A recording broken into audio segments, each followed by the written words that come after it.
안녕하세요. 안녕하세요. 일단 뭐 제 소개는 생략하겠습니다. 이름도 다 아실 테니까. 어, 제 반이랑 이제 같이 듣는 분 같은 경우에 이제 같이 이제 또 듣는 이야기 될 수 있는 부분이라서 어, 좀 아는 내용일 텐데 일단 이 반만 듣는 분도 계실 수 있으니까 네. 우선 먼저 그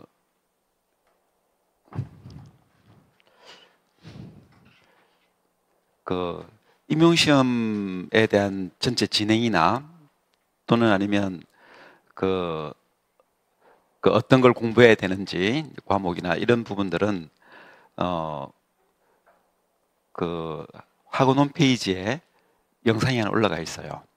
그래서 거기에 보면 이제 기본적으로 여러분들이 어떤 걸 해야 되는지를 좀 안내해 놓은 게 있거든요. 그래서 그걸 참고하시면 되고, 그리고 별도로 이제 따로 질문하셔도 이제 차근차근 이야기해 드리니까 이제 그렇게 준비하시면 됩니다.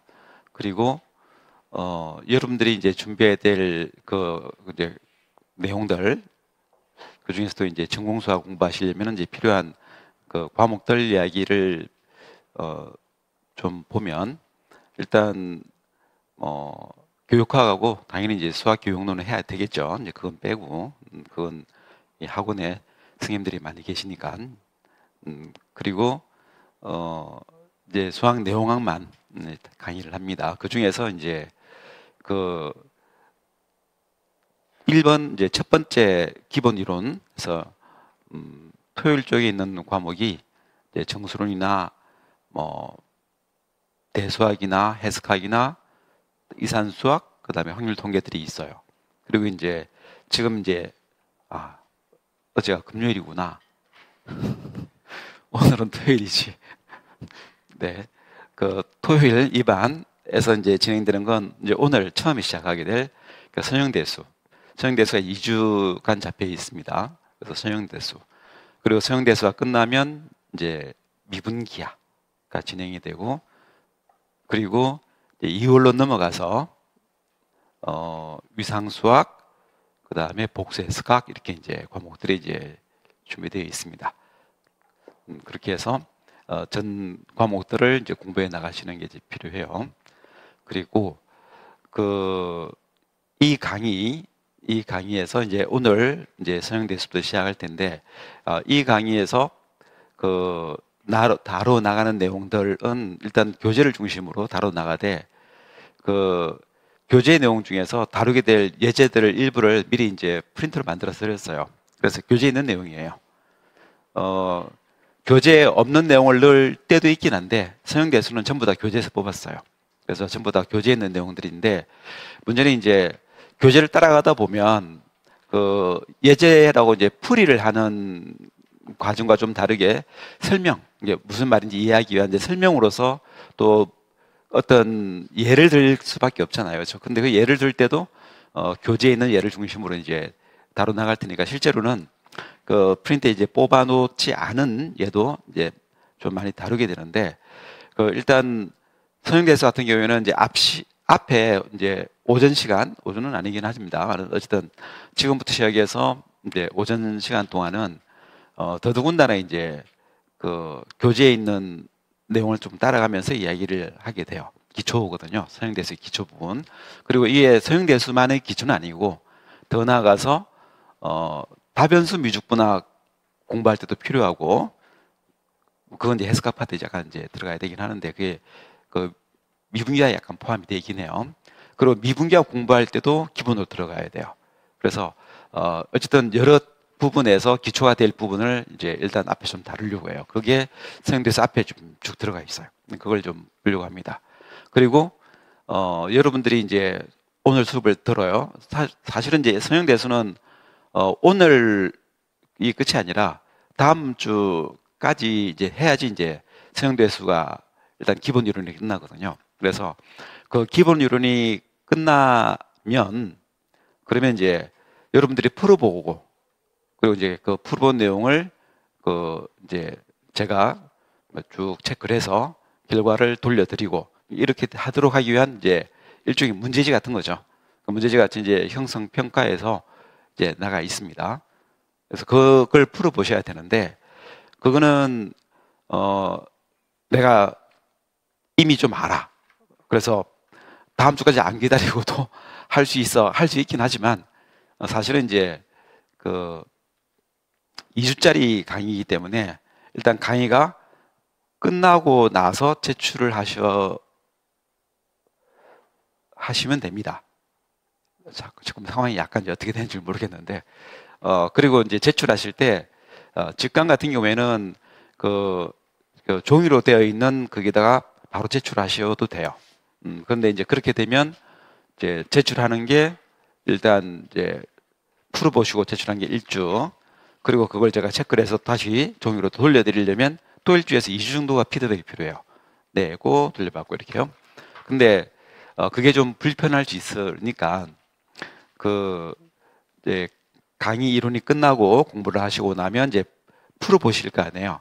풀어보시고 바로 그냥 홈페이지에 여러분 이제 공부하실 때 나의 학습관대 이제 안에 들어가시면 직강도 그렇고 온라인도 마찬가지입니다. 들어가시면 거기에 그 풀어본 걸 올릴 수 있도록 해놓은 그 뭐라고 해야 되나 이제 그 뭐 탭이 떠요. 그래서 그걸 이제 누르고 제출을 하실 수 있게 돼 있어요. 그 제출을 하시면 대신에 제출을 하는 건 시간 제약이 있어요. 수업이 끝나고 3일까지 정도로 잡아서 될 거거든요. 그래서 시간 제약이 좀 있습니다. 사실은. 그래서 그 시간 내에 이제 제출을 하시고, 그런 이제 제출을 하시면 제가 그 받아서 그거를 이제 처리하고, 그리고 똑같이 올릴 드릴 거거든요. 그 사이트에. 그럼 받아보실 수 있어요. 그러면 일주일 내에 받아볼 수 있거든요. 그러니까 다음 과목으로 넘어가기 전에 이제 결과를 이제 받아보시고 넘어갈 수 있으니까 좀 피드백이 좀 빠릅니다. 그런 방법을 사용할 수도 있어요. 그리고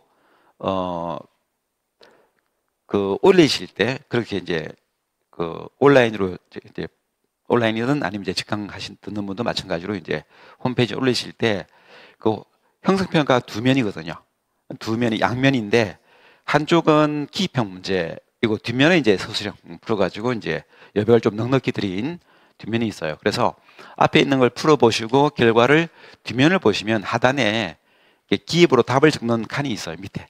거기다가 답을 적고 서술형은 바로 거기다가 문제 바로 안에다가 이제 푸시면 돼요. 다른 연습생이 푸시 마세요. 다른 문제 풀지 마시고 그 안에다 이제 푸셔야 돼요. 그리고 나서 이제 그 푼 결과를 그 답안이 있는 적어 놓으신 그 면만, 양면이긴 하지만 두 개를 다 하면 불편해요. 올리실 때 두 개를 올려야 되잖아요. 그러니까 뒤에 있는 여러분들이 서술형 답안을 하고 기입형 답안 기입한 그 면만 스캔을 하든 또는 이제 그 사진으로 찍어서 JPEG인데 포맷을 좀 바꿔줘야 되거든요. 올릴 때 이제 포맷을 PDF 포맷을 좀 바꾸신 다음에 이제 거기에 이제 업로드를 하시면 돼요. PDF 포맷을 올려주셔야지 제가 거기다가 뭘 할 수 있어요. 이미 다 아시겠죠? 작성을 할 때. 그래서 거기다가 제가 뭐 표시를 하고 뭐 다 틀렸다 해드리고 해서 드릴 수 있으니까 그 점만 좀 감안해서 해주시면 됩니다. 그걸 안내해 주고 있는 게 제가 말했던 건 짧게 얘기했지만 그걸 안내해 주고 있는 게 그 프린트물 있죠. 그 자료에 보면 그 색깔로 쭉 돼 있어요. 쭉 돼 있는 그 설명을 좀 꼼꼼히 읽어보시면 이제 됩니다. 그렇죠? 그렇게 해서 일단 이제 그 피드백까지 될 수 있도록 이제 진행을 하겠습니다. 이 강의는 그 중간 설 연휴랑 관계없이 그냥 강의가 진행돼요. 그래서 그냥 쭉 8주째 바로 2월 마지막 전에, 그러니까 넷째 주인가 셋째 주인가에 끝나게 돼요. 셋째 주 같다. 셋째 주에 끝나게 됩니다. 그렇게 해서 8주간 진행됩니다. 그렇죠? 자, 이렇게 해서 일단 이제 전반적인 이제 안내를 해드렸습니다. 그리고 그 외에 디테일한 내용에 대해서 궁금하신 게 있으면 직접 이제 질문하셔서 해결하시면 되고, 그 다음에 강의가 5시 반에 끝나긴 하는데 이후에 여러분들이 이제 다양하게 질문하시도록 편하게 좀 질문하시도록 시간을 좀 이렇게 잡아놨어요. 그러니까 시간이 넉넉히 잡혀 안내 보시면 나가 있죠. 그 시간대 보시면 그래서 그 때를 활용해서 질문을 하시고, 네, 그리고 뭐 다른 여러 가지 뭐 상담도 이제 하실 수 있습니다. 네, 그렇게 나가시면 되겠어요. 그렇죠? 자, 그러면 오늘 이제 첫 시간은 이제 서형대수입니다. 서형대수 내용을 따라가 보는데, 그 서형대수의 그 본론 내용들은 원래는 이제 벡터 공간, 그리고 그 벡터 공간 관련된 어떤 차원, 선형상, 그에 대한 어떤 여러 가지 성질들, 그리고 이제 더 나아가서 이제 대각화 문제라든지 뭐 이런 응용형 이런 내용들로 구성이 되어 있는데, 그것보다 앞서서 기본적으로 벡터를 다루거나 조작을 하는 거죠. 벡터를 여러 가지 연산 조작을 한다든지 또는 행렬을 가져와서 다루는 조약들이 기본적으로 늘 할 줄 알아야 되는 부분이 있어요. 그리고 그 부분을 뭐 벡터 공간 이야기 틀 안에 넣어서 하는 게 아니라 그냥 처음 세 타임 동안, 그러니까 지금 이제 첫 타임 요거, 그 다음에 쉬었다가 그 다음 한 번 더, 세 번 동안에 걸쳐가지고 그것만 따로 가져와서, 그러니까 벡터를 아래 공간에서의 실 공간에서의 벡터를 다루는 거라든지 행렬을 다루는 이야기를 좀 모아서 해드리려고 해요. 그리고 이 내용들은 답변서 미적분학에도 도움이 될 것이고 당연히 미분계 공부할 때도 도움이 되고, 물론 서형대수는 뭐 말도 말할 나위도 없습니다. 그래서 이 부분을 먼저 다루겠습니다. 그래서 교재에 사실은 이제 교재는 이제 가지고 계신데, 교재는 기존에 혹시 제 강의를 들어본 경험이 있으신 교재를 그대로 쓰면 됩니다. 내용은 똑같아요. 다만 이제 약간 페이지 순서 좀 다르게, 분량이 좀 약간씩 다르게 되어 있으니까 그것만, 내용은 똑같아요. 그러니까 순서의 페이지는 다르니까 그것만 좀 고려하시 보시면 되는데, 일단 그 세 번째 절인가부터 시작해서 본론, 서형대수의 본론이 들어가기 때문에 그 앞부분에 보면 제가 말했던 그 기초를 이룬 부분들이 쭉 따로 되어 있어요. 그래서 그 다양한 행렬 계산부들이 쭉 포함된 게 들어가 있잖아요. 이제 그 부분에 대한 이야기를 먼저 좀 다루겠습니다. 자, 그러면 이제 시작하겠습니다.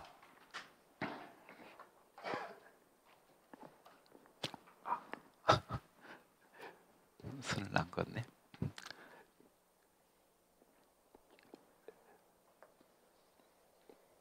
그 중간에 판서 보시다가 안 보이시면 이야기하셔야 돼요. 저도 이게 좀 익숙하지 않아서 어느 정도 분량이 돼야 될지를, 위아래 같은 경우 좀 연습이 좀 필요한 것 같아요. 저도 이거 먼저 그어놨어야 되는데 신경을 못 썼네. 자, 일단 이 정도만 짚고 시작하겠습니다. 일단 그 맨 처음에는 서형대수의 이제 기초라서, 서형대수 본론 내용은 사실은 이제 본 벡터공간 이야기는 아니기 때문에, 그래서 아래는 실공간에 대한 어떤 여러 가지 이제 벡터와 그다음에 행렬에 관한 이야기를 보려고 합니다. 그 중에서 벡터부터 보려고 해요. 벡터는 어떤 것인지. 그래서 일단 제목을 큰 문자 제목으로 잡기보다는 이렇게 일단 적어 놓읍시다. 큰 문자 제목 잡고 아래 공간의 성질로 부를게요. 그래서 여러 가지 어떤 성질을 일단 부르겠습니다. 제목은. 그 중에 이제 처음에 다룰 이야기는 이제 아래 공간의 이제 벡터, 네, 기하가 되겠죠. 그래서 벡터 이렇게 이제 잡읍시다. 벡터 이렇게 쓸게요. 자, 일단 이렇게 해서 일단 벡터가 어떤 것인지 이야기를 합니다. 우선 먼저 첫 번째 이야기 내용은 벡터가 어떻게 이제 수학에서 구현되는지 이야기입니다. 일단 편하게 2차원부터 이야기를 해볼게요. 그래서 아래 공간입니다. 일단 유클리드 공간 또는 아니면 데카르트 공간 이렇게 부른 대상인데,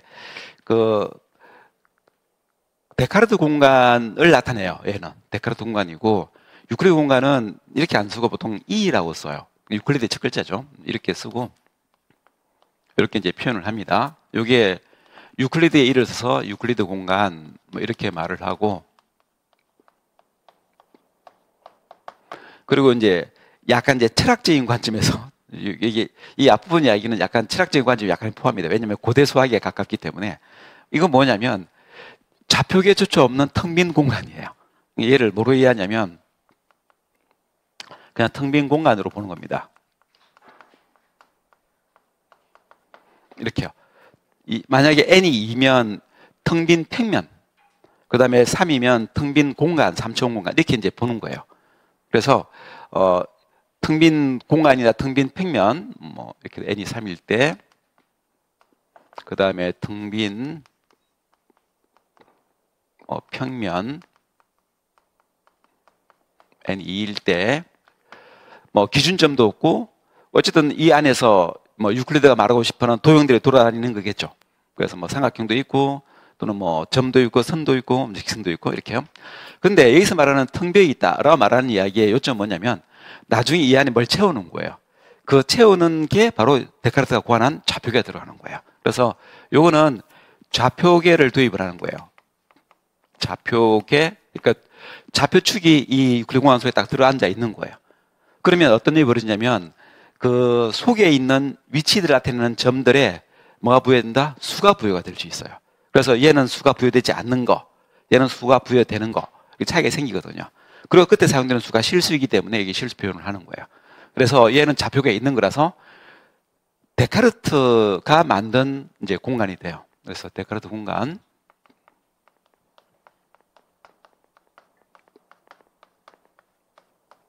그래서 이 두 개 좀 엄밀하게 따지면 차이가 좀 있습니다. 이건 좌표축이 있는 거, 이건 좌표축조차도 없는 완전히 텅 빈 거, 이렇게 생각을 합니다. 그런데 보통 이 둘을 엄격하게 철학적 관점에서 구분하는 건 수학에서 별 관심이 없으니까 보통은 그냥 동일시해요. 대체로 이제 거의 같은 것 취급하듯이 이야기한다 이렇게 보시면 됩니다. 그래서 보통 설명할 때 텅 빈 공간이 있어요. 그리고 데카르트처럼 이제 좌표계를 도입합시다 이렇게 말하면 끝내버려요. 저도 그렇게 하는 겁니다. 그래서 여기 돼버리는 거예요. 되겠죠? 그런데 이 두 개를 혼용해 쓰는 경우가 많으니까 이렇게 쓴다 하더라도 같은 거구나. 여기 똑같죠. 이것처럼 좌표계에 있는 거구나 라고 생각해도 무방해요. 그렇죠? 그래서 좌표계가 붙어 있는 이 공간 속에서 예컨대 이제 점을 나타내는 방법은 다 아시죠? 그래서 예컨대 이제 2차원 평면을 가져왔습니다. R2 또는 아니면 이제 E2. E2는 여기 있으면 안 되니까 E2는 그냥 비워놓고 그냥 써야 되잖아요. 그러니까 그냥 이렇게 쓰기 마땅하긴 한데 그냥 우리는 좀 전처럼 뭐 동일시한다고 보시듯이 이제 E2라고 쓰든 R2라고 쓰든 자유롭게 쓰면 됩니다. 자, 그때 어떤 점이 있어요. 위치를 가지고 있는 거죠. 뭐 크기는 없고요. 생각하는 이제 이상적으로 보는 겁니다. 다 알다시피. 그러면 이 위치를 나타내는 어떤 표현법이 필요하잖아요. 그때 이 표현법에 대한 이야기를 이제 그 초등학교는 좀 심했고 중학교에 들어가서 중학교 때 이제 어떻게 이제 나타내는지를 배움으로써 뭘 알게 되는데 우리는 좌표라는 걸 얻게 돼요. 그래서 얘를 좌표로 표현해야 되는데 그 좌표로 표현하는 그 아이디어 속에 뭐가 있냐면 이 직선에다가 이 점에서 뭘 한다? 이렇게 수직으로 이렇게 내리죠. 그렇죠? 이렇게 점점점점점 이렇게 수선을 내고 X 이렇게.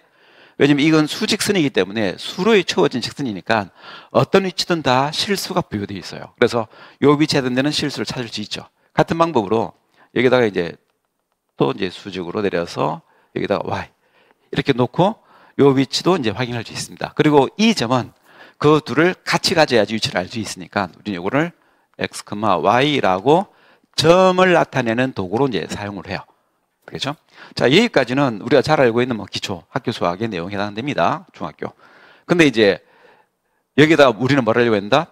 서영대에서는 그 추상화되기 전에 그냥 기하학적에서 기하학이 다루는 서영대에서의 관점에서 보게 되면 제일 중요한 건 이제 기하학적 의미의 벡터거든요. 벡터와 그 벡터를 다루는 게 출발이란 말이지. 그러니까 이게 중요한 게 아니에요. 벡터가 필요해요. 벡터.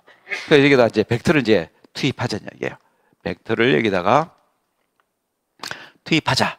그럼 이제 여기다가 이제 벡터를 어떻게 이제 구현하느냐 이제 문제가 되죠. 근데 벡터를 구현을 하는데 벡터가 뭐지? 벡터가 뭐예요? 벡터가 뭐라고 해야지 이제 그에다 구현할 거 아니냐고. 그래서 벡터가 뭐지? 그러면 아는 것 같아요. 그죠? 워낙 오래전부터 들어왔던 말이니까 그래 벡터 이렇게 말을 한단 말이지. 근데 정작 벡터가 뭔지 말하면 그 표현들이 다양한 것 같아요. 그래서 만약에 이제 뭐 예컨대 이제 고졸이야. 물론 이제 잘 배웠다고 치고 하는 이야기입니다. 기본 전제는. 그러면 이제 잘 배웠다고 치고 과목도 제대로 선택해서 들었다고 치고 공간기가 들었다고 보는 거죠. 그러면 이제 거기에 벡터가 뭐로 나오냐면 방향은 있고 크기도 있고 그걸 나타내는 양이죠. 어떤 양인데 방향과 크기를 갖는 양이라고 말을 해요. 그런데 방향과 크기를 갖는 양이다라고 말하면서 동시에 뭐가 등장하냐면 화살표가 등장을 해요. 표상 도구가. 그래서 이렇게 표현을 합니다. 여기다가 갑자기 뜬금없이 여기다가 이제 화살표가 등장을 해요. 이렇게. 그리고는 자, 이게 방향도 있고 크기도 있으니까 얘가 이제 벡터지 않느냐 이렇게 이제 표현하는데 문제는 이제 원래 그 벡터의 출발로 돌아가면 이건 좀 나중에 나온 거거든. 이거 좀 나중에 나온 표현 방식이고 사실은 이제 원초적으로는 사실은 이 벡터는 그냥 이동 수단이에요. 정확히 말하면 벡터라고 말하면 실질적으로 그냥 이동 수단입니다. 이동 수단. 이동하게 하는 것 이란 뜻이에요. 그 조금 더 표현하면 이게 OR이 붙어 있죠. 끝에가.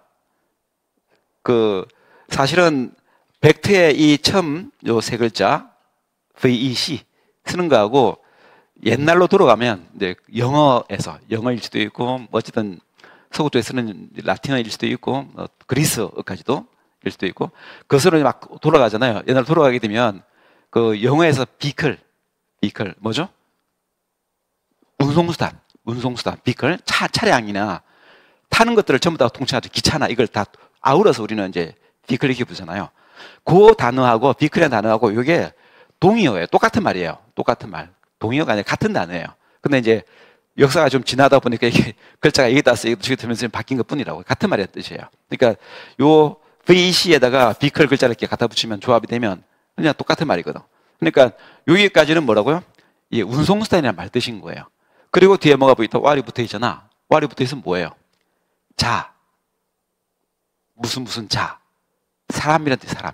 그러니까 정확히 말하면 벡터는 이동수단 플러스 그 이동을 해주는 사람이란 이야기지.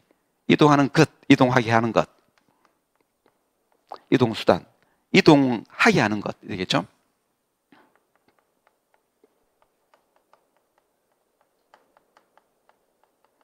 이런 의미예요. 정확히 말하면. 또는 이걸 이제 사람으로 보면, 사람이라고 하면 이동하게 하는 것이 꼭 사람은 아닌 경우도 있어요. 옛날에 말하면 돼. 지금도 그렇지. 지금도 사람이 몰잖아, 차를. 그렇죠? 근데 이제 먼 미래가 되면 멀지도 않을 것 같아요. 한 20년 정도 지나면 사람 가만히 있고 차가 혼자 돌아다닐 거라고. 기차는 이미 혼자 돌아다니거든. 그렇죠? 기차 움직일 때 여러분들 운전하시나요? 있나? 운전은 안 해요. 그냥 지키는 거지. 사고 날까봐. 어쨌든 그런 점에서 얘는 좀 더 정확한 번역은 뭐냐면 좀 더 우리가 쓰는 말로 번역하면 이거 아닌가? 기사예요, 기사. 운전기사, 대리기사, 기사. 좀 표현을 심하겠나? 어쨌든 너무 심하다 싶으면 지워버려야지. 그러니까 벡터는 뭐냐면 핵심은 이동하게 해주는 것이니까 얘가 드러나려면 이동하게 해주는 것이 먼저 드러나는 게 아니라 이동된 상태가 먼저 드러나야 돼요. 그러니까 시작이 뭐여야 되냐면 이게 구현되려면은 일단 이제 좌표 방법 설명해 드렸으니까 이제 여기다 지울게요. 자, 그래서 그렇게 표현을 했어. 자, 표현을 했는데 여기 어떤 한 점이 이렇게 있었어요. 있었는데 그게 뭐가 되었다? 옮긴 거예요. 딴 데로 가버린 거예요. 그래야지 벡터라는 게 사실은 드러나게 되거든요. 그래서 이 어떤 점 P가 떠쳐요. 그리고 나중에 어떤 점 Q로 얘가 이렇게 이동을 한 거예요. 이렇게 이동. 물론 이제 이렇게 이동되는 이야기를 수학적 관점에서는 그 배경 이야기는 관심이 없긴 하지만 이제 옛날 같은 경우에는 수학자이자 동시에 물리학자이고 뭐 이렇게 과학자이고 되어 있었으니까 예, 근데 뭐가 필요하다? 이동은 그럼 누가 하냐? 또는 무슨 근거로 이동을 하게 되느냐라고 말하면서 온갖 이야기가 나오죠. 힘, 그 다음에 역학 이런 이야기 나오고 그럼 힘을 줄 수 있게 했던 에너지 이렇게 막 붙는 이야기가 덕지덕지 붙게 됩니다. 말들이. 그런데 우리는 관심 없어요. 어쨌든 이동되었어. 그럼 P점이 Q점으로 갔으니까 그때 이동시킨 이 상태를 보고 우리는 이제 벡터를 구현을 시키게 되는 거예요. 그래서 이동했네? 그럼 우리는 이 이동된 걸 나타내는 그 이동된 걸 구현하는 방법으로 이 화살표가 적당하지 않나요? 이 P가 Q로 이동을 했잖아. 이렇게 이동했으니까 요걸 우리는 뭐라 부르겠다? 벡터라 부르겠다는 이야기고 그리고 그 벡터를 표현하는 표기법으로 학교에서 이미 알다시피 PQ 벡터라고 쓰면 되고 그리고 요거를 P, Q 이렇게 이동 수단으로서의 벡터 표시를 쓰기로 합시다. 라고 말하는 뜻이에요. 이렇게 해서 벡터가 구현이 돼요. 되죠? 자, 그런데 이렇게 이동 수단으로 쓰이는 이제 벡터라는 게 이제 뭔지 알았습니다. 뭔지 알았는데, 근데 이렇게 기호로만 이렇게 벡터가 뭐냐? 요거 이렇게 만약에 벡터가 여러 개 있으면 이런 걸 또 하나 더 준비, 또 두 점 가져와 또 이동을 시킨 다음에 요거하고 저거하고 이렇게 손가락질 하면서 수학을 할 수는 없는 일이거든. 그러니까 수학을 해 나가는 과정에서 항상 필히 거치는 과정이 뭐냐면 어떤 것을 탐구할 거야? 라고 말한 다음에 그걸 뭐로 바꿔야 된다? 예, 기호로 바꿔야 되고, 기호. 그 다음 더 궁극적으로 뭐로 바꿔야 된다? 결국 수로 바꿔야 돼요, 수. 산수할 수 있게. 더할 수 있고 곱할 수 있는 어떤 산수의 대상이 되게 만들어야지 산수로 궁극적으로 가져야지 수학이라고. 산수할 수 없는 것은 뭐라고? 수학이 아니에요. 그러니까 요거를 뭔가 수로 바꿔야 되거든. 근데 수로 바꾸려면 얘를 어떻게 하지? 실제로 우리가 얘는 뭐지? 수학적으로는 뭐지? 라고 말할 때 그때 이제 쓰는 도구가 뭐냐면 이거예요. 요거를 그러면 이동하는 이 상황을 이제 이동했어 라고 말해. 이 상황을 어떻게 말하냐면 PQ 벡터를 통해서 이동 도구를 타고 이 P점이 Q로 갔어. 그렇죠? P가 벡터 이렇게 그냥 벡터 이렇게 쓸게요. PQ를 따라 어디로 갔다고요? 점 Q로 이동한 거예요. 이동한 상황인 거야. 죄송합니다. 그러면 요 상황을 수학적으로 어떻게 표현하면 좋을까? 이런 이야기예요.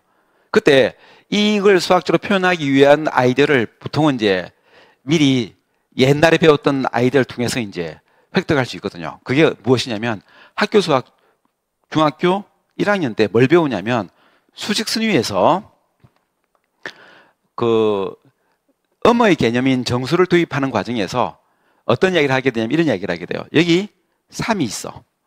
그리고 그 3이 7이 되었어. 근데 요 7이 되는 과정을 어떻게 설명하냐면 이렇게 넘어갔어. 근데 이 넘어가는 점 뭐란 거야? 4를 더한 거야. 더하기 4를 한 거야. 요런 그림을 한번 좀 보게 돼요.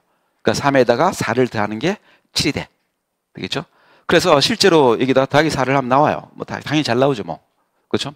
그럴 때 요 그림이 지금 여기서 말하는 2차원에서 말하고 있는 이 벡터의 설명과 사실은 내용상 똑같아요. 이것도 이동이거든, 정확히 말하면. 그러니까 여기에 1차원짜리 직선 이야기긴 한데 여기에 있는 점이 이 점으로 위치 상태가 바뀐 거죠. 이동을 했어요. 근데 그 이동을 드러내는 도구가 뭔지를 보여주고 있어요. 더하기인 거예요, 더하기. 그래서 덧셈이 이동 상황을 표현하는 도구인 거예요. 이때 덧셈이 수학적 연산이 이동을 구현합니다. 그러면 여기 이 상황에서도 이 이동되고 난 결과물인 이 7에 해당되는 이 Q점은 뭐로 표현할 수 있겠어요? P, 요 3이죠? 더하기, 뭐라면 된다? 벡터지.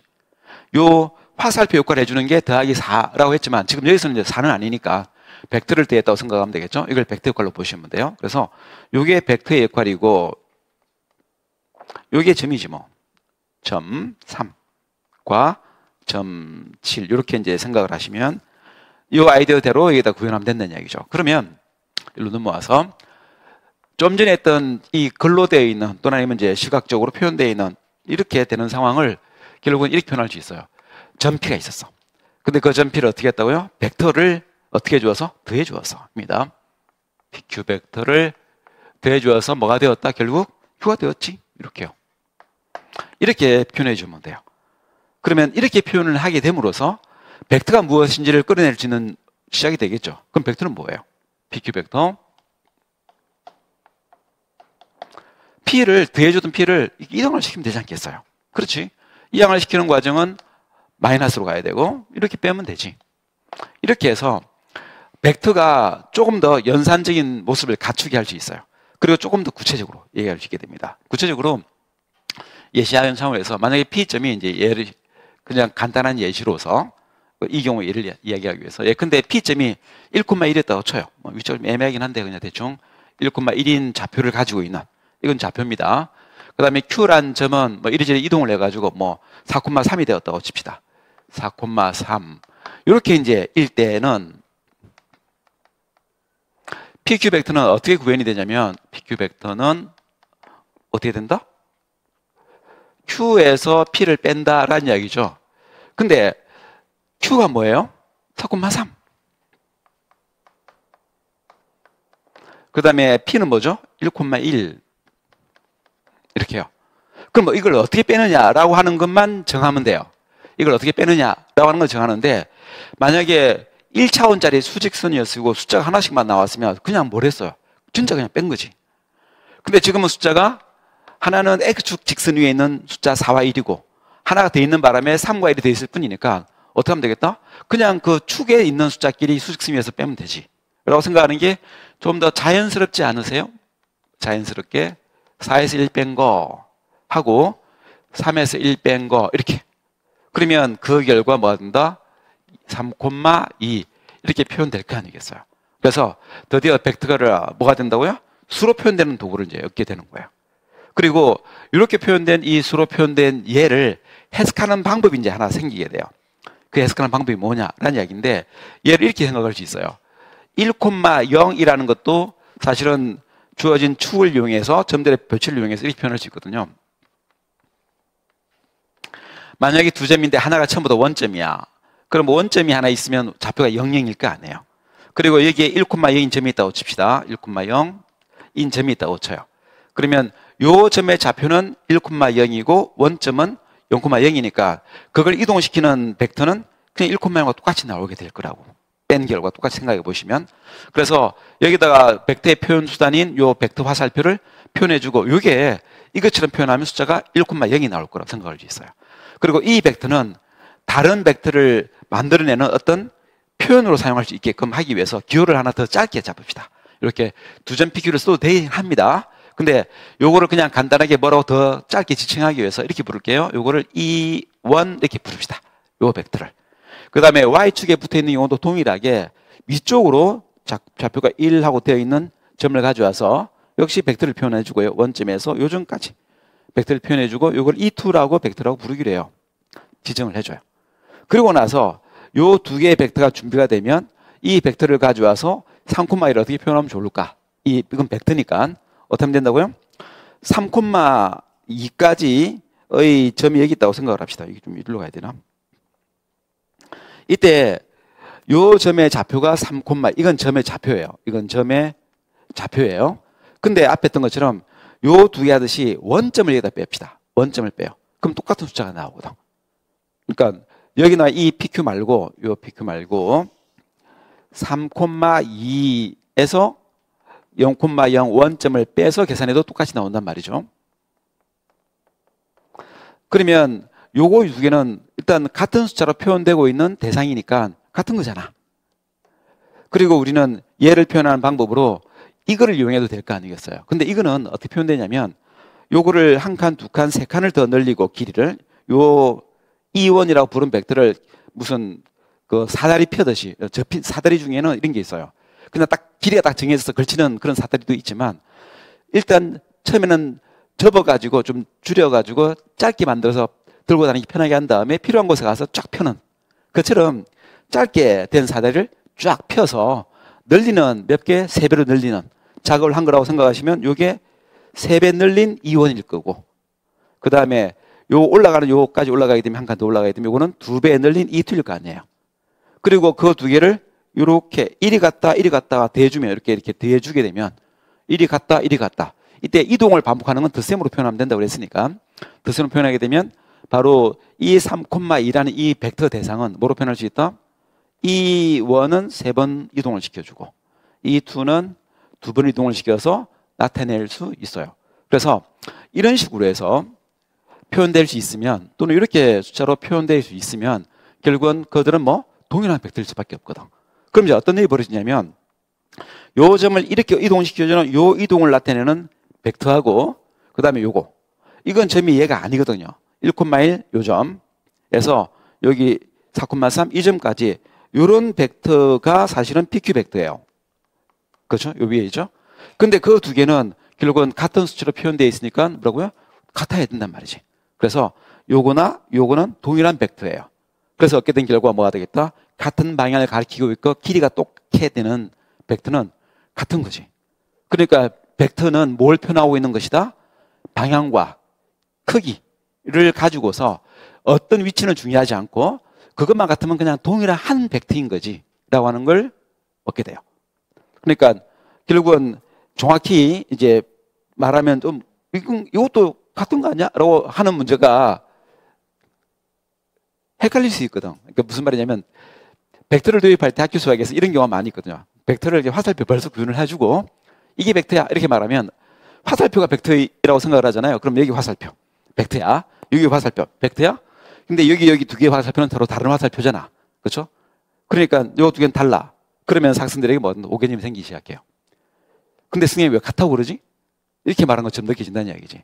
그러니까 조금 더 물리적인 생각을 하는 학생들을 굳이 도와줄 필요는 없긴 하지만 도와준다 그러면 요 두 개가 같게 느끼지 않게 하려면은 이렇게 하나로 표현하는 것보다는 사실 이걸 뭘 말하는 거예요? 이거 아닌가? 여기 나와 있는 이 전체 평면에 있는 대상들을 이 방향으로 통으로 밀어주는 거 아닌가?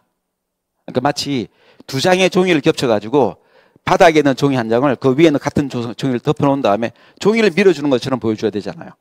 그리고 그걸 나타내기 위해서 어떤 사람은 여기다 화살표를 이렇게 이동해다 쓸 거고 어떤 사람은 이렇게 이동해다 쓸 거 아니에요. 근데 그 두 개 다른 표현으로 나타내고 있지만 결국은 뭐다? 종이 이렇게 슬라이딩 돼서 이동한 그잖아. 같은 벡터지. 라고 이해시켜 줄 필요가 좀 있어요. 이건 가르치다 보면 분명히 학생들이 서로 다른 벡터라고 오해하는 학생들이 워낙 벡터 개념을 여기서부터 망가지거든요. 시작부터 잘못 해놓으면. 그래서 그거를 피하기 위해서는 무슨 슬라이딩이 되었고 이동을 했고 그 이동을 나타내는데 누가 표현하든 다르게 표현되더라도 그건 같은 거야 라고 표현할 수 있게 되고 수치로 보면 그걸 표현하고 있는 거라고 보셔야 돼요. 되겠죠?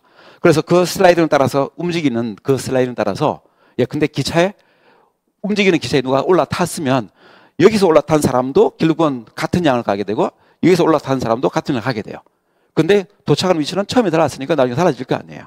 그러니까 이 점을 더해주면 여기가 나오고 이 점을 더해주면 여기가 나오는 거고 다른 점을 더해주면 여기가 나오는데 동일한 벡터를 더해주어서 나온 결과일 뿐인 거예요. 됐죠? 이렇게 해서 벡터가 무엇인지 대한 이야기를 좀 더 수학화할 수 있는 숫자로 표현할 수 있는 그것까지 넣을 수 있습니다. 그때 조심할 점 한 가지가 이것이 생겨요. 어떤 거냐면 3콤마이라고 썼어요. 그러면 지금까지 설명했던 맥락들, 이 과정들이 있잖아요. 이 과정을 싹 지우고 제가 다 판사한 내용을 지우고 이것만 딱 남겨놔요. 3콤마이. 그리고 점심 먹고 갔다 오는 거예요. 그럼 다시 물어보는 거예요. 이게 뭘까요? 라고 물어보면 까먹어. 점심 먹고 왔다고 까먹겠어요? 그렇게 한 일주일 지나야지. 그 까먹고 떠나는 거 다른 걸 가르쳐야 돼. 다른 거. 덮어씌울 수 있게. 막 다른 걸 막 가르친 다음에 이제 다 지난 다음에 이걸 딱 보여준 다음에 이게 뭐예요? 라고 물어보면 뭐라고 답을 하실 거예요? 3콤마이가 뭐예요? 점이에요? 그렇죠? 생기 모양만 보면 똑같거든. 점으로 생기 모양이 3콤마 이하고 벡터로서의 3콤마이가 뭐라고요? 똑같은 면을 가지고 있어요. 수학적 외형이 동일하다고. 그러니까 이 평면에서의 위치를 나타내는 요 점하고 그 다음에 요 벡터하고가 같은 거야 라고 하게 되는 건 아니에요. 그러면 안 돼요. 위치를 나타내는 것하고 벡터는 다른 거예요. 위치는 위치고 운송수단은 운송수단 인구예요. 달라야 되거든. 그러니까 우연히 수학적 표현만 같은 것 뿐이다 라고 보시면 되고 그래서 주ял은 이렇게 소원한 다음에 얘를 부하 설명이 없이 그 얘를 다루는 건 적절하지 않는 거예요. 그러니까 공부해 나가실 때 어떤 습관은 필요하다? 이걸 만났어요. 딱 만나자마자 물론 사람이 이런 게 좀 있어요. 어떤 대상이 두 가지로 쓰일 때 그런 거 생활 중에 많잖아요. 그렇죠? 눈 뭐예요? 밖에 눈 오나? 이런 분도 계시고 갑자기 왜 내 눈을 보러 보는 분도 계시고 우리말도 그렇잖아요. 여러 가지 나타낼 수 있는 그 어떤 표현이잖아요. 눈 이렇게 그런 것처럼 여기 나와 요것도 3콤마이를 괄호로 표현해서 나타내는 것도 표현이라고 그냥 표현. 근데 이 표현이 상황에 따라서는 점의 위치를 상황에 따라서는 벡터로 이중주로 쓰인다는 이야기지. 이중주로 쓰이는 게 더 있어요. 좀 여러 개 쓰일 수가 있거든. 그러니까 그런 상황일 때 어떻게 할 줄 알아야 된다? 맥락을 보고 판단할 줄 알아야 돼요. 맥락을 보고. 그렇지만 물론 이런 건 있어요. 보통 이제 내가 많이 접해본 경험에 따라서 뭐가 더 많이 나오는 경우가 있거든.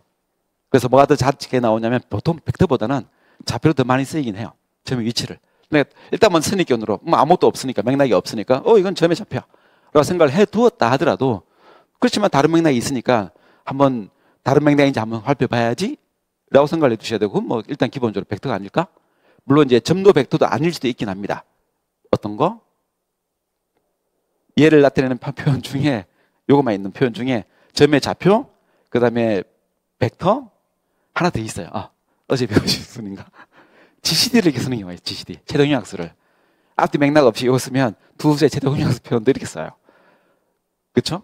그래서 헷갈리면 안 돼요. 근데 의도적으로 시험 문제를, 임용 시험 문제를 내는 분들 중에 어떤 분들 좀 계시냐면 진짜 맥락을 감춘 거예요. 글을 길게 써놓고 헷갈리게 하거나 아니면 글에 좀 애매하게 써놓고 나타낸 다음에 딱 수학적 표현을 제시합니다. 그럼 이게 점인지 GCD인지 헷갈리게 되도록 문제를 가끔 낼 때가 있어요. 그때 거기서부터 만약에 문제를 잘못 읽어버리면 그냥 1년이 날아가라. 쉽게 말하면. 그 정도까지 잘못 읽을 정도야 그러면 1년이 날아가게 돼요. 한 해 더 해야 돼. 그러지 맙시다. 최소한. 그래서 뭐가 중요하다? 맥락이 중요해요. 그러니까 이걸 딱 보고서 앞뒤 맥락을 보고서 이건 점이야 아니면 벡터야 이렇게 파악할 수 있어야 한다. 이렇게 되겠습니다. 되겠죠? 그래서 보통 이제 실제로 이런 일이 많이 벌어지기 때문에 벡터일 때는 요 표현을 쓰는 책들이 꽤 많아요. 요 표현. 요거는 점의 좌표로 쓰진 않거든. 그러니까 요거에 벡터일 때는 이렇게 쓰는 경우가 있고 헷갈리지 않을 때는 이렇게 혼용해서 쓸 수도 있습니다. 되겠죠? 자, 이렇게 해서 자, 2차원으로 대입해서 설명을 했어요. 근데 2차원이 아니라 3차원이어도 이 설명은 유효하겠죠? 그래서 3차원도 점을 나타낼 수 있는 좌표 도입하는 방법을 알고 계실 거예요. 3차원의 축이 있다고 칩시다. 축은 여러분들의 나름대로 책을 설정하셔도 좋습니다. 일단 지금은 축을 설정하지 않고 있다고 치자라고 말을 하려고 해요. 있다고 치자. 3차원 축이 있다고 칩시다. 그리고 어떤 위치가 있어요. 이 점에 좌표를 구하고 싶어요. 그러면 좌표로서 3차원이니까 그렇죠? 그럼 이제 숫자 3개의 쌍이 들어야 될 거 아니겠어요? 그렇죠? 지금 제가 뭘 유도하고 있냐면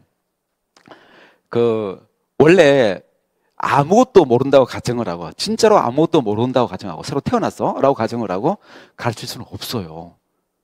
새로 태어나서 지금까지 40년 동안을 내가 가르쳐야 될 수는 없지 않겠어요? 그렇죠? 수십 년 좀 표현이 좀 그랬나? 어쨌든 거기 안에 배운 내용들을 제가 언제 가르치겠어요? 그러니까 저도 어느 정도는 일단 기본으로 가정을 합니다. 그 가정은 학교 수학이에요. 초, 중, 고를 제대로 알겠지? 라고 생각하고 거기 내용들을 꺼내야 되는데 꺼내기 위해서 알게 모르게 말도 안 하고 벌써 2차원, 3차원으로 던졌어요. 문제 없죠? 3차원의 점을 표현하기 위해서 실수 3개 쌍으로 나올 거예요? 문제 없죠? 오케이, 됐어요. 갑자기 마음이 편해졌어요. 이것도 설명해야 되나 싶으면 깜깜하긴 합니다. 학교에서 도달해야 되니까. 근데 그건 됐어요. 그러니까 예컨대 이제 축이 있다고 생각을 하고 점이 있어요. 위치가 있어요. 이 위치를 숫자 3개의 상으로 나타내기 위해서 첫 번째 숫자를 알고 싶어요. 그럼 어떻게 해야 되죠? 그렇죠. 축은 이름이 있을 거예요. 그렇죠? X축, Y축, Z축, Z축. 그 중에서 그 다음 뭐라 해야 되겠어요? 그 점에서 X축을 골라요. 그렇죠? 그 다음 뭐라 해야 되나? 이렇게 수직으로 이렇게 발을 내려야 되겠죠? 그러면 축에 닿을 거라고, 심이. 그 점에 원래 읽습니다. 수직쓰니까 숫자가 있을 거 아니겠어. 그거 읽어. 그렇게 하면 되지, 실질적으로. 그 다음에 두 번째는 Y축에다 똑같이, 세 번째는 Z축에다 똑같이 하시면 됩니다. 그래서 구해서 숫자를 쌍을 모으면 좌표가 되지. 그리고 점의 좌표가 나오면 이 점과 저 점이 있을 때 이 점이 이렇게 이동되었어 라고 하면서 특정한 벡터가 있으면 뭐랍니다? 주점을 빼면 돼요. 화살 촉이 달려있는 점에서 촉이 달리는 점에서 Q에서 출발하는 점 P를 뒤로 빼주면 돼요. 이렇게 빼주면 그게 바로 벡터인 거예요. 되겠죠? 그래서 이런 식으로 구현하면 됩니다. 자, 이렇게 해서 일단 어떻게 벡터가 등장하는지를 소개해 드렸어요. 할 수 있죠? 어려운 것도 아니고, 그죠? 점만 위치만 알면 돼. 되겠죠? 점의 위치는 앞에 나왔던 것처럼 축만 읽으면 돼. 축은 어떻게 있다고요? 믿겠지? 알아서. 필요 없으면 돼. 그런데 이렇게 만들어 달라고 하시면 돼요. 시험장에서 알아서 주겠지. 시험 출처. 자, 그 다음 이야기입니다. 우리는 그런데 기하를 하는 건 아니에요. 지금 이건 기하예요. 점과 벡터가 어우러진, 그리고 도형도 어우러진 그런 내용을 다루고 있어요. 근데 선형도의 수학은 점에 별로 관심이 없어요. 벡터에 주로 관심이 있거든. 그래서 애초부터 다룰 때부터 선형도의 수학 넘어갈 때는 점이 사라져요. 점이 사라지게 되면 벡터를 다른 방법으로 표현할 길이 열리게 돼요. 무슨 말이냐면 점이라는 걸 예를 보자면 이걸 점으로 볼 일이 없잖아. 그러니까 점을 찍어서 나타낼 일이 없으니까 점을 나타낼 그 자리를 이 벡터가 대신 들어 앉으면 되는 거예요. 무슨 말일까? 근데 여기 점을 하나 찍은 다음에 여기다 좀 지금 여기다 줄까? 여기다가 이제 4,4 뭐 4,5 이렇게 점을 찍었다 합시다. 점을 찍었다 하면 이렇게 점을 찍는 활동이 이제 없어졌다는 이야기예요. 점을 찍고 좌표를 쓸 일이 없어졌어요. 그런데 어쨌든 이렇게 쓸 수는 있잖아요. 그렇죠? 근데 쓴데 얘는 뭐로 보면 되고? 벡터로 볼 거라는 이야기예요. 근데 이를 벡터로 보려고 하면 우리가 어떻게 표상하는 게 적절해 보이냐면 화살표. 그죠? 근데 이걸 화살표 적절할 때 표현할 때 다른 두 점이 있는 게 아니라 어떻게 하는 게 더 간편하냐면 뺀 거 보세요. 뒤에 거. 00이면 원점이죠. 빼봤자 차이가 없잖아요. 그러니까 요 점의 좌표하고 그 다음에 원점에서 출발한 이 벡터하고가 사실은 똑같은 수로 표현되는 중이니까 그리고 기하가 아니니까 점을 다룰 일이 애초부터 없으면 그냥 얘는 벡터야 라고 보면 되니까 우리는 이렇게 적어놓고 어떻게 표현하면 된다? 점을 일단 찍어. 그렇지만 사용됐으니까 벡터로 이렇게 얘를 말하는구나 라고 이해하면 그냥 되는 거예요. 됐죠? 그래서 이 벡터라고 생각하되 점으로 대신할 수 있게 되는 거야. 그래서 점을 딱 찍고 벡터예요 라고 말하더라도 이제 오해가 없게 되는 거죠. 물론 정확히 말하면 점을 나타내는 게 아니라 뭘로 표현해야 되겠다? 원점이라는 정해진 지점에서 그 점을 향하는 위치 벡터. 위치 벡터라는 게 생기게 돼요. 그래서 위치 벡터를 표현하게 돼요. 됐죠? 이렇게 되면 여기에 묘사되는 이 벡터 하나하고 위치 벡터 하나하고 그걸 나타내는 숫자 하나가 정확하게 이렇게 서로 중첩되는 일이 안 생기고 같은 위치에 출발하기 때문에 정확하게 1대1 적용을 하게 될 거라고. 그러니까 더 이상 혼동할 여지가 없지. 자, 그러면 좀 전에 했던 여기 빼는 활동들을 뭐로 볼 수 있다? 요거 두 개를 지금은 사실은 점 빼는 거죠. 그렇죠? 점 뺀다고? 어쨌든 요 두 개 빼는 게 사실 아닌 걸로 바꿀 수 있게 돼요. 뭐로? 얘는 벡터, 얘는 벡터. 벡터를 더하거나 빼는 걸 이야기할 수 있게 돼요. 그럼 이제 벡터끼리의 더하기로 가봅시다. 사실은 출발은 이렇게 됩니다. 사실은 출발은 어떤 점 P가 이렇게 있었고 점 P가 이렇게 이동을 했어. Q로 갔어. 이동을 했고 PQ 벡터로. 근데 이 점이 또 간 거예요. 그렇죠? 이렇게 무슨 이사를 여기 가는 것처럼 이렇게 갈 수도 있잖아요. 그렇죠? 이렇게 또는 집에 갈 때 한 번은 버스 타고 한 번은 지하철 타고 이렇게 갈 수도 있는 거고. 그렇게 되었을 때 요거는 PQ 벡터예요. 요거는 QR 벡터예요. 그리고 그 두 개를 P에다가 더해주면 PQ를 타고 가고 QR을 타고 가고 더해주면 결국 어디로 가게 돼요? 일단 요렇게 가서 어디로 간다? Q. 점이죠. 점에다 벡터 더하면 점이 되는 거야. 이동한 점. Q에다가 이걸 또 더했으니까 뭐가 됐다? QR이 될 거라고. 그렇죠? 근데 이렇게 괄호를 묶어 생각해 보면 이 점이 1로 바로 간 걸 나타내는데 그건 뭐죠? 원래는 PR 벡터일 거 아니냐고. 그래서 요 자체는 결국 P점을 R로 보내는 벡터가 돼야 되지 않겠습니까? 그러면 요거를 표상할 때는 이렇게 꺾어서 표상 안 할 거라고. 다리로 표상하겠지. 그래서 이렇게 표상되는 게 PR 벡터여야 하는 거예요. 그래서 이런 식으로 해서 우리는 벡터의 드셈을 학교 수학에 배웠던 것처럼 표현하게 됩니다. 알고 보니 학교 수학이네. 공간 벡터 이야기를 해드리는 거네. 그래서 두 벡터를 더하는 건 이렇게 표현하면 되고 이거를 이제 좀 더 짧은 기호로 표현한다고 치면 V 벡터가 있고 W 벡터가 있다고 치자. 그러면 그 둘의 드셈은 이렇게 표현하는 것이라고 이제 구현됩니다. 그런데 숫자의 측면에서 나타나는 것처럼 좌표로 표현하는 것은 더 간단해요. 결국 요거의 좌표하고 요 좌표가 더해보는 활동은 결국은 여기 나오는 뺄셈한 때처럼 똑같이 그 숫자만 더해주면 해결되거든. 그러니까 자연스럽게 벡터를 나타낼 때 이 벡터 V가 뭐 예컨대 1,2고 W가 뭐 3,4다. 참고로 오해 여지가 없어야 됩니다. 이거 점 아니에요. 점 아니에요. 뭐라고요? 벡터. 맥락을 이제 벡터로 이야기를 여기서 그림까지 그려두었으니까 이것도 벡터. 그리고 요 두 개를 더하는 활동들은 1,2라는 벡터 더하기 3,4라는 벡터를 더하는 것은 뭐다? 벡터다. 벡터다. 그리고 더하는 방법은 1, 3 해서 4, 2, 4에서 6 하고 더하면 되겠는데? 물론 사실은 출발은 제가 생략했지만 P점이 있다고 가정을 하고 이동해서 좌표, 또 이동해서 좌표 얻어진 결과를 빼서 확인하시면 됩니다. 똑같이 나와요. 그래서 벡터끼리의 드셈은 수치로 표현해서 좌표로 나와 있으면 쉬워요. 물론 직규좌표, 정확한 직규좌표가 필요합니다. 이렇게 그냥 바로 그냥 드셈하면 돼요. 자기 좌표끼리. 이렇게 해서 벡터 드셈은 정해야 됩니다. 되죠? 그래서 좀 추상적인 이야기로서 지금까지 이야기를 해서 Rn 공간에 뭐 2차원이면 평면, 3차원이면 공간, 뭐 n이 더 올라가면 뭐 뭐 4차원 등등 여기에서 벡터가 있다고 칩시다. 근데 이제 V라고 부를게요. W로 부릅시다. 그리고 이제 그게 구현되었다고 치면 사실은 이제 E1, E2를 만들어 가지고 할 수도 있긴 합니다. 좌표축 위에다 단위 벡터를 만들어서.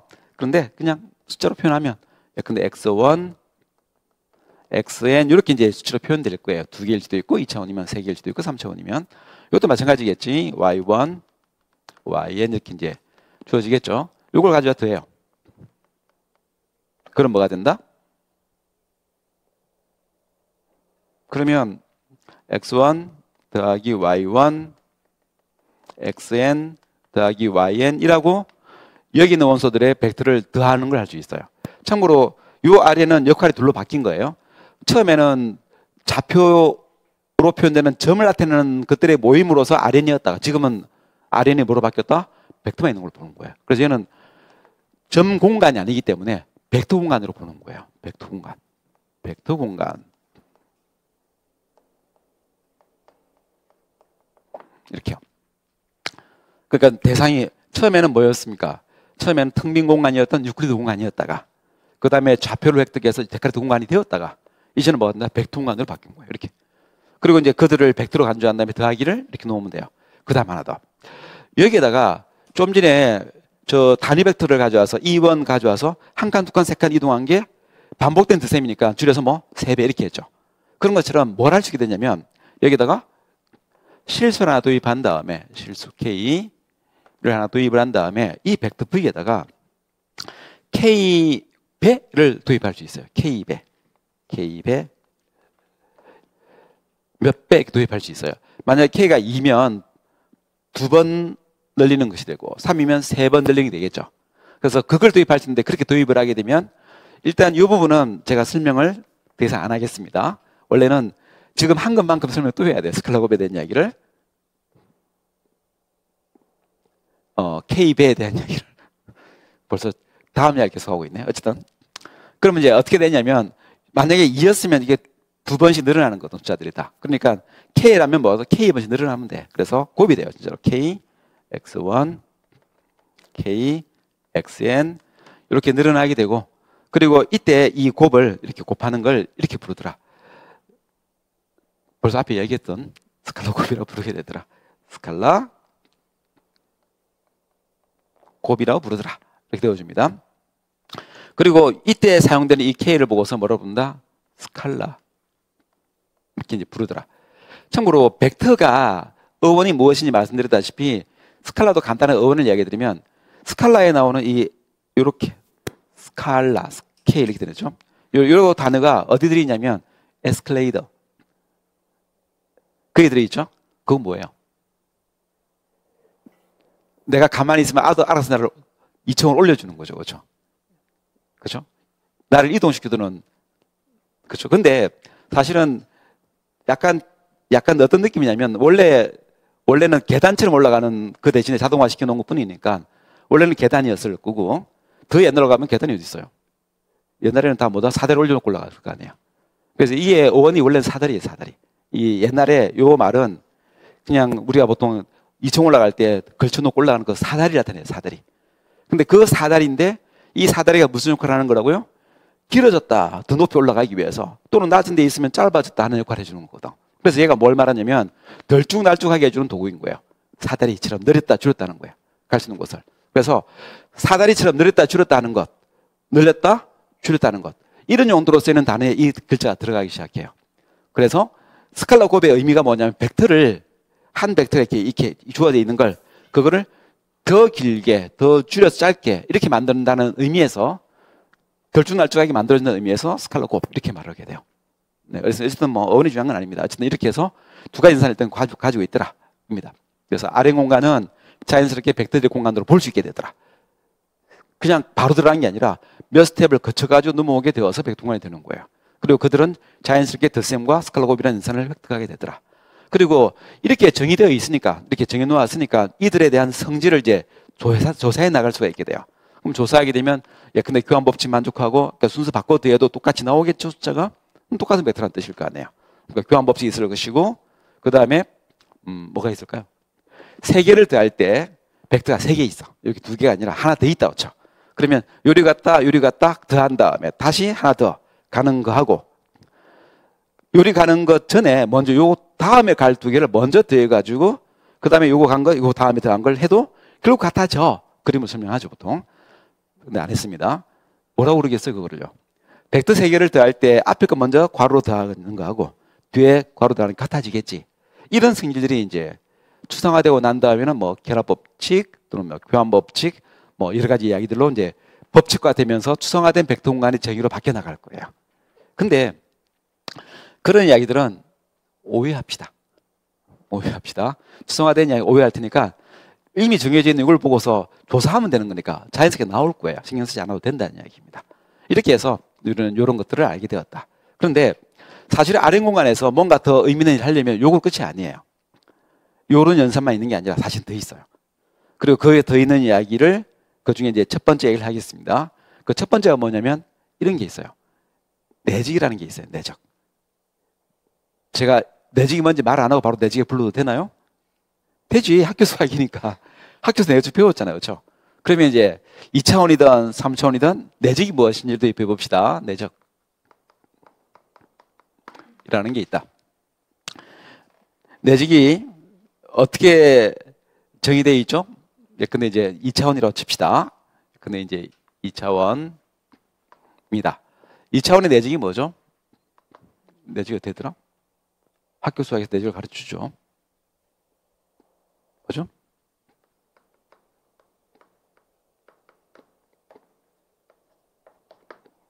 내적. 자, 벡터 2개의 내적이 뭐예요?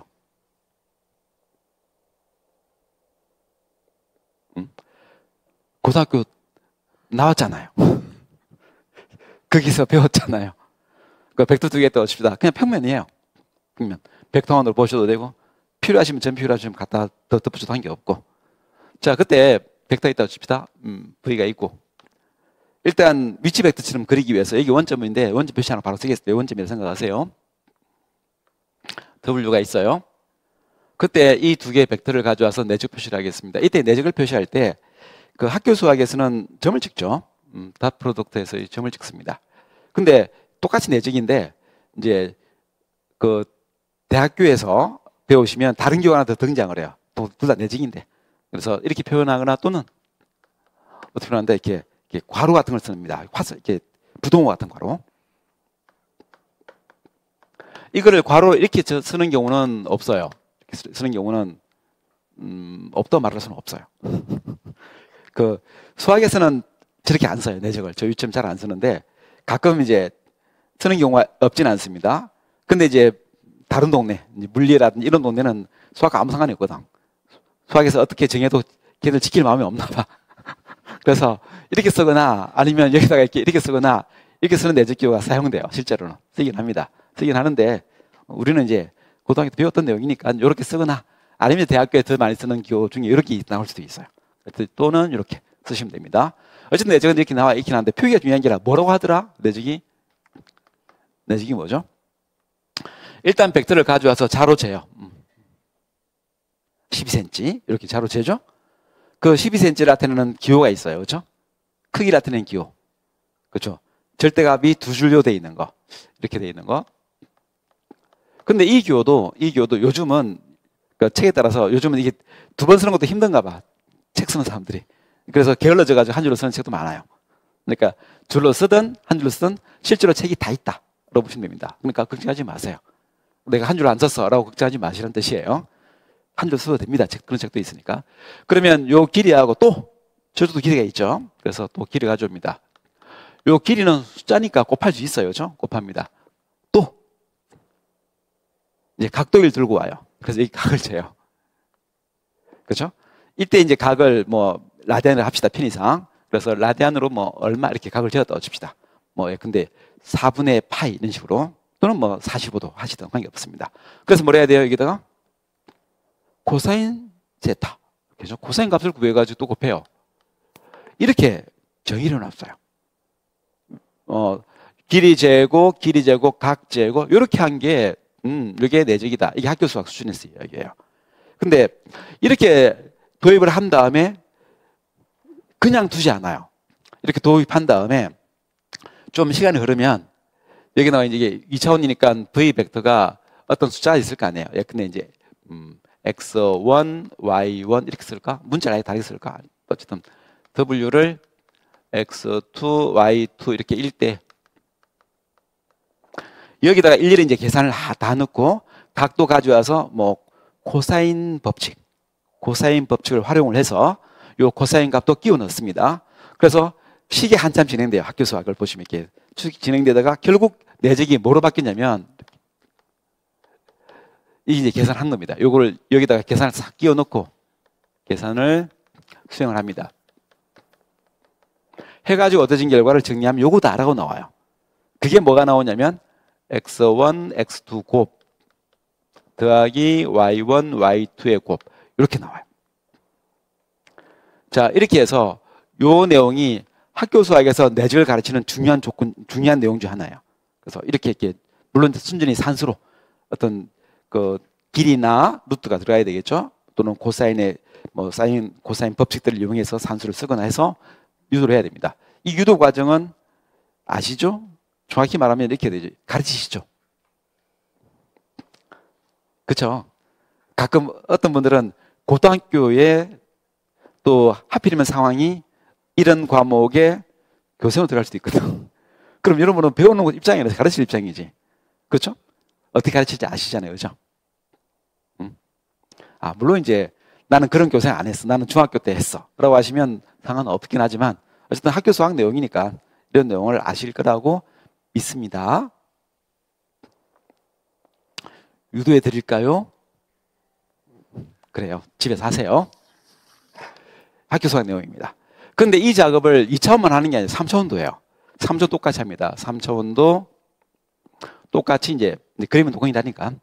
그리고 이제 벡터를 가져오는데 달라지는 건 숫자가 3개 들어갈 거 아니겠어요. 그래서 x1, y1, g1 이렇게 w도 x2, y2, g2 이렇게 가져와서 이 정의는 똑같아요. 이건 2차원이든 3차원이든 동일하게 이렇게 정의되어 있어요. 그래서 이 정의는 R2와 공간에서도 마찬가지예요.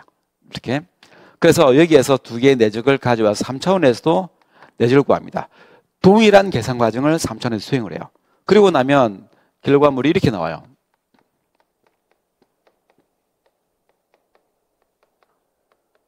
이렇게 딱 해서 결과가 나옵니다. 그러면서 이 결과가 너무나 공통적인 거예요. 너무 공통적이다. 그래서 2차원도 이렇고 3차원도 이러니까 어떤 이야기를 얻게 되냐면 그냥 2, 3 구분하지 않고 그냥 Rn 이렇게 쓸 때 Rn에서 벡터를 가져왔을 때 V, W 이렇게 벡터를 가져왔습니다. 물론 이제 벡터를 쓰는 표기를 앞에처럼 가져온다고 칠게요. X1 좀 헷갈리지 않도록 주의하시는 게 제가 쓸 때 요 2, 3차원은 관습적으로 X좌표, Y좌표라서 X, Y라 썼습니다. 근데 이렇게 N이 붙어버리면 개수가 몇 개인지 모르니까 여기다 쓸 수가 없어요. X, Y, Z 그 다음 없잖아, 영문자가. 앞으로 돌아갈까요? 그럼 A 쓸까요? 앞으로 돌아서 A, B. 근데 그러다가 영문자 다 떨어지면 30개 넘어가면 어떡할 거냐? 26개 넘어가면 어떡할 거냐고. 그러니까 어쩔 수 없이 여기는 X를 통일시켜서 첨자로 표현을 할 수밖에 없어서 이렇게 가서 XN 이렇게 쓸게요. 됐죠? 필기를 하실 때 여러분들이 좋아하시는 대로 마음대로 바꿔도 무방하겠죠? 이렇게 주어져 있을 때입니다. 자, 이때 내적을 어떻게 할 거냐 얘기예요. 두 개의 내적을 어떻게 하지? 이렇게 가는 겁니다. 근데 이 내적을 가져올 때도 생각을 이렇게 하는 거예요. 좀 전에 벡터 드셈 했잖아요. 벡터 더하기 할 때 2차원이든 3차원이든 저렇게 더하면 되더라. 그래서 그냥 Rn이면 저렇게 더하면 되겠더라. 라고 우리는 두 개를 해놓고는 N, 2, 3 해놓고는 미루어 다 했잖아요. 근데 내적도 그렇게 못할 거 없잖아요. 그죠? 두 개 이르니까 N개도 이럴 거예요. 그죠? 어떻게 해요? 그러니까 요렇게 곱하고 요렇게 그 다음 곱하고 그 다음 곱하고 그래서 뭐? 더하는 거. 이렇게요. 그래서 시그마 좀 심했나? xi, yi 이렇게 같은 위치 곱해가지고 그리고는 요 n개를 다 더하기 이렇게 이 정도는 괜찮죠? 제가 나열을 쭉 하고 싶었는데 요 정도는 괜찮죠? 이렇게 되겠지인가요? 다시 한 번 더. 2, 3차원은 정의가 뭐라고요? 노름 곱하기 코사인 사이각이에요. 근데 3차원이 아니라 2, 3차원이 아니라 뭐 5차원, 6차원, 7차원, 11차원 뭐 이런 거 가져왔을 때 벡터를 가져와서 길을 재려고 자를 들고 다닐 거예요. 자, 4차원이 있어요. 4차원에 어떤 벡터가 있어요. 자, 한번 길이 재고 오세요. 그러면 여러분 자 들고, 자, 매어 들고 4차원에 뛰어들어. 탁. 인터스텔라의 그 주인공처럼 이제 4차원에 딱 뛰어들어. 물론 이제 뛰어들려면 블랙홀을 지나야 된다고 그러는데 살아남기 힘들 거예요. 그리고 들고 와서 이제 그 자를 재고 딱 길이가 얼마야. 이렇게 할 수 있어요, 없어요? 없어요.